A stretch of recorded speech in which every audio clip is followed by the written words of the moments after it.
Michael, kom nu. Hvad skal jeg sige, mand? Det ved jeg ikke helt langt. Boller for Kobær. Computer for Shark Gaming. Det var du rykke. Ja, det var det. Det var det. Det var det.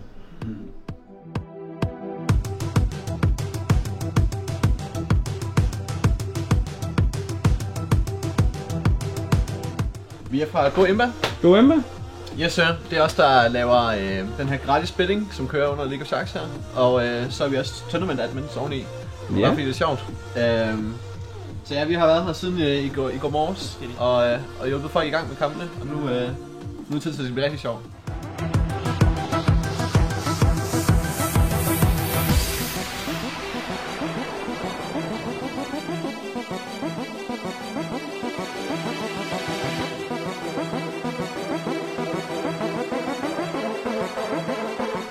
De to hold stopper lidt op igen og giver lidt hinanden an.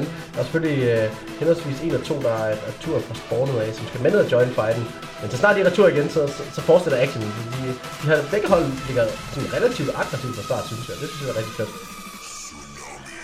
Så er Daniel der. Hej Daniel. Du sidder bare og hygger. Ja, altid. Nej. Han hjælper til i dag. Hvad fanden, Daniel hjælper til? Nej, det må lige små ting. Og hvad er status? Nu er lidt mere ro på tingene. Forhåbentlig så nu kører streamet, hvilket er klart det vigtigste.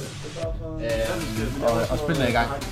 Så nu håber vi, at vores betting-del her, den også er oppe at køre, så folk kan gå ind og få spillet på semifinalerne. Og nu har vi mistet kvartfinalerne.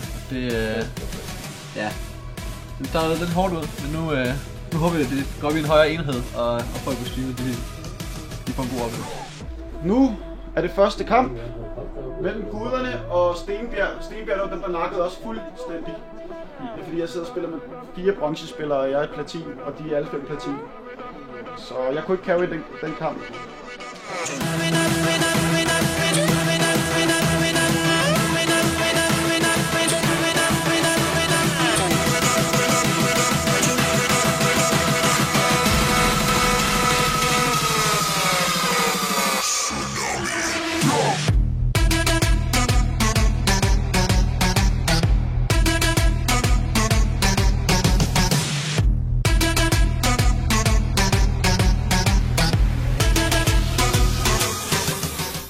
Og hvad er det, du har lavet nu, Michael?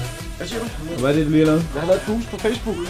Et boost på Facebook? Ja. Hvad betyder det? Det betyder, at den kommer til at ramme flere mennesker. Desværre skal man betale for det i dag. Det er ikke så sjovt. Nej, det er ikke så sjovt. Nej, det er det ikke. Men hvis man vil have promotion, så skal man betale, og det er fair nok. Så der er smidt et par tusind kroner i, så vi rammer så mange mennesker som muligt med interesse i League of Legends. Ja. Og herinde, der kan man så lige holde med, hvad der sker, eller hvad? Yes. Det er lige sat op på storskærm, så vi kan følge med her. Det er sgu da smart. Fodbold, det kan jeg sgu ikke finde ud af.